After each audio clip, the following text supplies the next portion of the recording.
chicken potato drumstick. At ito na yung aking ingrediente. Let's start! So, ayan for today's video.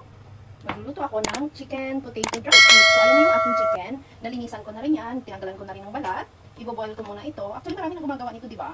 So, ako, first time kong gawin to. And courtesy of Dubs Cooking 81, kita ko sa kanya. So, magluluto ako para ito na lang yung gawin kong pang-lunch. So, ayan, meron din akong garlic, yung whole peppercorn, o yung pamintang buo. Dagdagan natin. So, ayan. And then, half tablespoon of salt.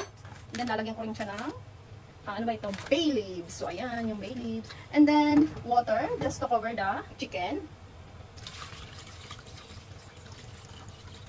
Ayan. So, iboboil ko na. So, ayan. Iboboil ko na yung aking chicken. So, ayan. So, hayaan ko lang siyang maluto. I-boil siya hanggang sa maging tender na siya or maluto na siya. So, ayan. See you in a while. Luto na yung aking chicken. Malambot na siya. So, tatanggalin ko na siya dito. Actually, naluto ko siya into a very low fire lang talaga kasi iniwan ko lang. Kasi nag-business ako. Tsaka, nag-ano ako doon sa kabilang negosyo. Sa may mga alam dyan. Pupu is life. O, diba? Charot lang. So, ayan. Kailangan ko na siyang tanggalin. And then, ilalagay ko na rin yung patatas. Pakuluan ko na rin dito. So, I think may naiwan pa mga laman-laman. So, ayan, wala na, natanggal na. Ayan na siya.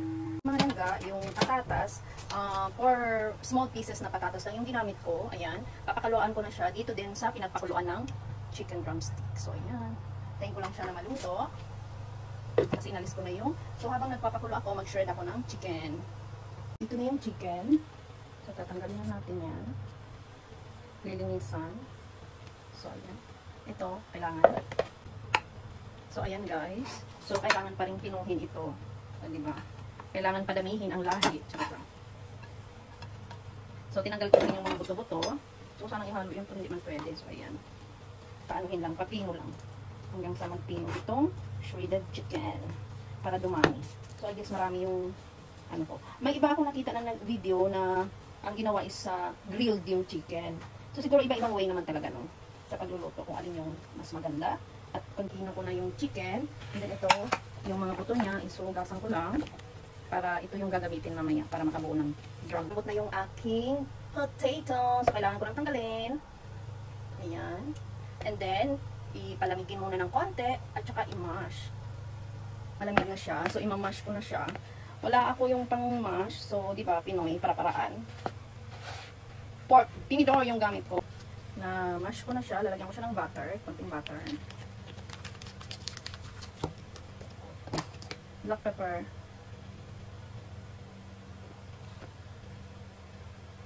Salt. Paprika. Kunting paprika lang din. Optional lang naman ata itong paprika. And then, black pepper. Ay, white pepper pala, sorry. White pepper. Kunti lang. So, ayan. Kunting white pepper. And then, imekos-mekos na. So, ayan. Mekos-mekos. Wala akong ano. And then, imimix ko na yung chicken. So, ayan, nakalimutan ko. Lagyan ko pala siya ng flour. 3 teaspoon na flour. And, mekos-mekos. Everyone, mekos-mekos. Everywhere. Mix ko na siya. So, dito na tayo sa part na mag-firm na tayo or mag-create na tayo ng drumstick. So, syempre, hindi ko siya nilagyan ng cheese dito kasi, ayan, lalagyan ko siya sa gitna ng cheese. So, ayan. Sana alam ko. Ayan. Ay, cheese pa pala. Cheese. And then, yung ano.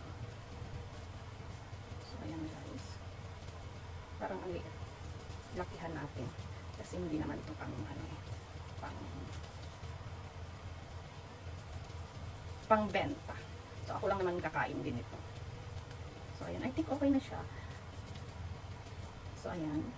So, ganun lang. Ay, ganun lang pala ka-simple and easy. So, ayan na. May cheese na yan sa gitna. Palangga, malapit na akong matapos sa aking ginagawa na pag-form nitong drumstick. This is the last bone na nakuha ko. Pero alam nyo ba, nagkulang ako ng buto. So, pero alam niyo ba, may tinatago akong ganito kasi kinikip ko siya just in case nagagawa ako ng chicken drumstick. So, nilagay ko lang siya sa freezer para at least for gaya nito na magkulang yung ano ko, o diba? So, ayan, I think last na ito. O, hindi pa. So, ayan. O, last one na ito mga langga na gagawin ko. Ready na yung aking drumstick. So, nakagawa ako ng 2, 4, 6, 8, 10 sa 4 na piraso na small potato. Yan yung nagawa ko. So, ayan na. Tapos na. Flour. Ipaggiling-giling mo. Paikot-ikutin mo. Kagaya ng pagpaikot sa'yo. O, diba? Tapos, itaktak mo yung mga excess. So, ayan. Tapos, sa itlog. Ipaikot-ikot mo rin. Na dapat mag-coat siya. So, ayan. Dahan-dahan lang. At baka masira. And then, sa breadcrumbs. So, ayan.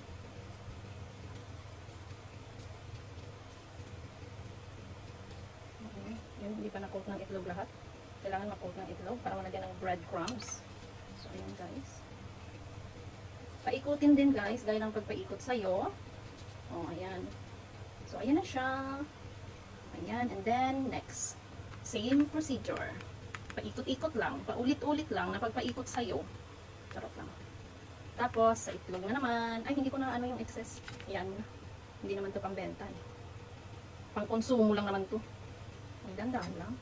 Kasi baka matanggal yung ating mga buto-buto. Ayan. And then, breadcrumbs. Same procedure guys. Hindi ko alam anong resulta nito. So, ayan. Ayan na siya. Hanggang sa matapos na lahat. Ay, hindi pa pala yung salulong. Ayan, ito small. Ito small. So, ayan.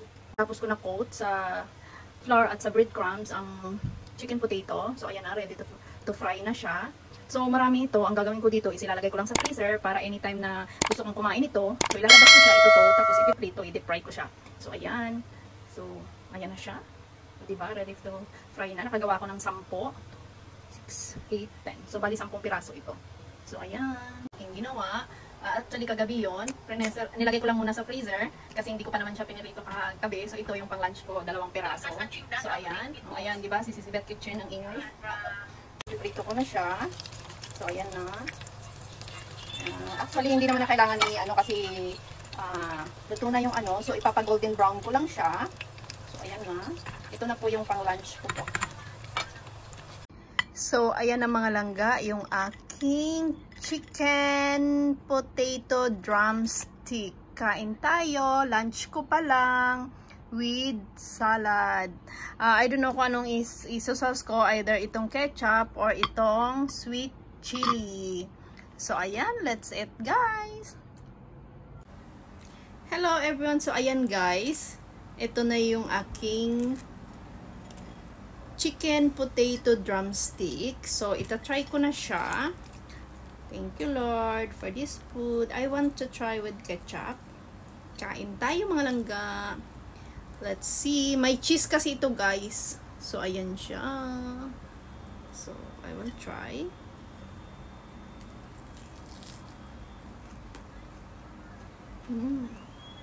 Huh?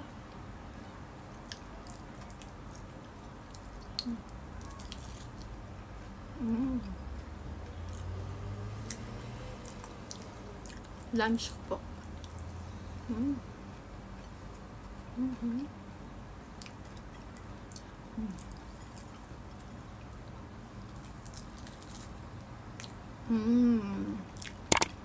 Sarap.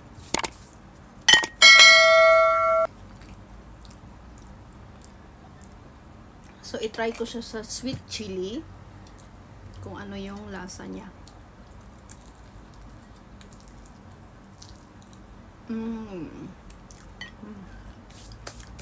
Sarap. So, ito ay nakita ko kay Dubs Cooking 81. Courtesy of Dubs Cooking 81. So, ginaya ko. Kahit first time ko ito eh. So, ayan mga langga. Thank you so much for watching. Sa hindi pa nakapalo, please like, comment, subscribe, at bell all na rin para ma-notify kayo sa mga bagong upload videos. Thank you so much for watching. I love you guys. Bye!